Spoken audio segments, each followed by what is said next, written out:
Un matin, en partant travailler, j'ai franchi la grille de mon immeuble et j'ai entendu un bruissement d'activité sur ma gauche. Je me suis retournée pour voir un minuscule chien trottiner vers moi sur le trottoir, jetant des regards nerveux derrière lui, vers un petit groupe de personnes qui le suivaient en l'appelant. Une fugitive, ai-je pensé, alors que la chienne, un chihuahua, m'atteignait, sautait contre mes jambes et me regardait d'un air suppliant. Sans réfléchir, je me suis penchée, je l'ai ramassée et je l'ai tendue à ceux qui la poursuivaient. Ils ont agité les mains en l'air tout en murmurant dans un cœur décousu. Non, non, quelqu'un vient de la jeter par la fenêtre d'une voiture. Nous voulions juste l'écarter de la route passante. Bonne chance. Leur voix s'estompant tandis qu'ils faisaient demi-tour pour disparaître au bout du pâté de maison. J'ai baissé les yeux. La petite chienne tremblait dans mes bras. J'ai soupiré et je l'ai emmenée à l'intérieur, où mon vieux bâtard, doux et fidèle, s'était déjà installé pour sa sieste matinale. Lui aussi a soupiré, la regardant depuis son panier, alors qu'elle s'agitait dans l'appartement, martelant le parquet d'un rythme anxieux. J'avais une trentaine d'années, et j'étais interne en oncologie à l'université de Chicago. La médecine m'avait attiré par sa promesse de sécurité d'emploi et de stabilité financière, non pour le contact humain ou la guérison. En grandissant, l'évocation m'avait toujours semblé être un luxe. Ne dépend jamais de personne pour l'argent, disait souvent ma grand-mère, sans raison apparente. Comme beaucoup de médecins, je pensais que mon devoir principal était de contrer l'incertitude par des faits. Le domaine de l'oncologie était, et est toujours, incroyablement prolifique pour générer de nouveaux faits. Et j'avais le sentiment de maîtriser de mieux en mieux le doute et la maladie. Pendant mon internat, j'avais rencontré une professeure charismatique de l'université, et j'en étais tombée amoureuse. Elle avait une inclinaison de tête malicieuse et s'exprimait avec une certitude péremptoire et fascinante. Elle traversait le monde sans peur. J'étais émerveillée. Créer un avenir avec elle me semblait être une simple question de manifester une trajectoire inévitable. Nous avions élaboré et misé tout notre capital sur un inventaire détaillé de ce qui allait advenir, jusqu'au prénom de nos enfants hypothétiques.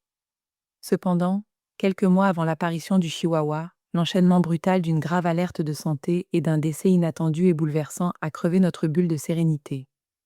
Nous avons découvert que nous n'étions pas faits pour affronter ensemble les dures réalités. Pour ma part, je n'avais aucune idée de la manière de rester solide pour elle face à son chagrin et à sa peur. Voir une force aussi puissante terrassée par des cruautés aléatoires dépassait ma capacité de réaction. Les esprits se sont échauffés et la distance s'est installée. C'est alors que ce chihuahua est entré dans nos vies. Je l'ai nommé Iota. C'était une créature traumatisée. Son anxiété de séparation était si grave qu'elle se mordillait le corps, s'infligeant des blessures aux pattes et au ventre. Elle se jetait contre les portes, les meubles et les parois de la cage que j'avais installée comme un espace sécurisé pour elle. Elle mangeait ses excréments, vomissait, et les mangeait à nouveau dans un cycle sans fin jusqu'à ce qu'on l'interrompe. Elle hurlait et gémissait dès que je n'étais plus dans son champ de vision. Le vétérinaire a déclaré qu'elle était en bonne santé physique et qu'elle avait environ 1 an. Elle n'avait ni puce électronique ni collier. J'ai posé des affiches dans le quartier, mais personne n'a appelé. Je savais que si je l'emmenais dans un refuge, elle serait euthanasiée. Le vétérinaire m'a recommandé un antidépresseur au goût de bœuf. Ses besoins étaient écrasants. Je devais parfois la quitter, passer dans une autre pièce et me concentrer sur ma respiration pour dissiper la sensation d'étouffement. L'arrivée d'Iota fut le glas d'une relation qui s'essoufflait déjà sur les vapeurs de nos espoirs d'éternité. « C'est ce chien ou moi », a dit ma petite amie. Je ne savais pas comment affronter la dissolution de notre avenir commun. Comme Iota, je m'agitais dans l'appartement, martelant le parquet d'un rythme anxieux. Une aventure impulsive et mal réfléchie avec une connaissance du quartier a fait diversion. Du moins jusqu'à ce qu'il s'introduise de force chez moi, me jette au sol, place son bras autour de mon cou et serre jusqu'à ce que je cesse de me débattre. Après qu'il m'a relâché et s'est éclipsé de mon appartement, j'ai appelé la police. J'ai trouvé mes chiens blottis, terrifiés, dans un placard. Je me suis rendue aux urgences même où je voyais parfois des patients. J'ai aperçu certains de mes collègues passer dans l'entrebâillement du rideau. Mes ecchymoses ont été photographiées. J'ai demandé une ordonnance de protection et j'ai porté plainte. J'ai passé des heures qui semblaient infinies dans les salles d'attente des tribunaux avec des femmes silencieuses, dont beaucoup portaient encore des bleus sur le visage. J'ai dû me tenir à côté de mon agresseur pendant que je témoignais au procès, tremblante. Je n'ai pas été autorisée à entrer dans la salle d'audience pendant que mon agresseur témoignait. Je suis restée assise sur un banc à l'extérieur, seule.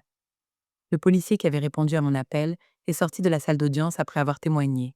Il m'a serré dans ses bras alors que je sanglotais en le remerciant.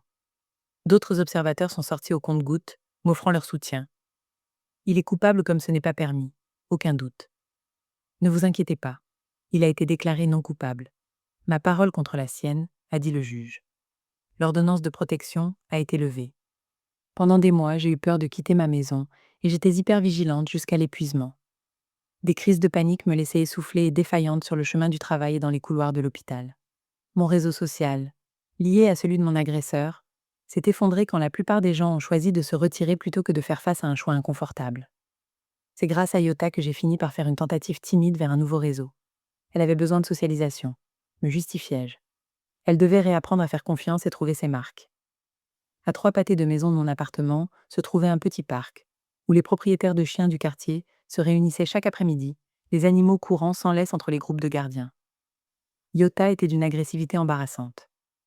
Dans sa peur, elle se propulsait dans les airs vers les chiens, et les gens comme le lapin tueur de Kerbanog des Monty Python. Les chiens l'ignoraient pour la plupart, et les humains ont entrepris de l'aider.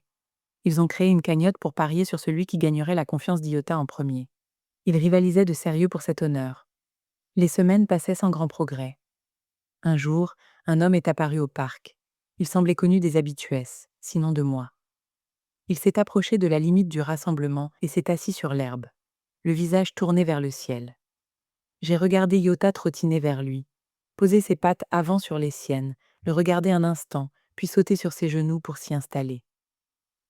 Les membres de la cagnotte étaient furieux. J'ai appris à connaître Kevin au cours des jours et des semaines qui ont suivi, alors que nous discutions sous les arbres en fleurs du parc. Je voyais bien que je l'intéressais, mais son flirt était discret, curieux, respectueux. Iota, de son côté, était éprise de lui. Nous avons passé plus de temps ensemble, entrecoupés par mes cycles alternés de panique et de détachement. C'était le mauvais moment, le pire des moments, pour construire une base saine pour une relation amoureuse fonctionnelle. Mes besoins étaient écrasants. Mais il n'a pas quitté la pièce. Il était constant, indéfectible. Cela fait maintenant presque 10 ans que nous sommes mariés. Iota choisit toujours d'être près de l'un de nous, généralement enroulée en boule et ronflant doucement, bien qu'elle n'ait plus besoin de nous voir pour avoir confiance en sa propre sécurité.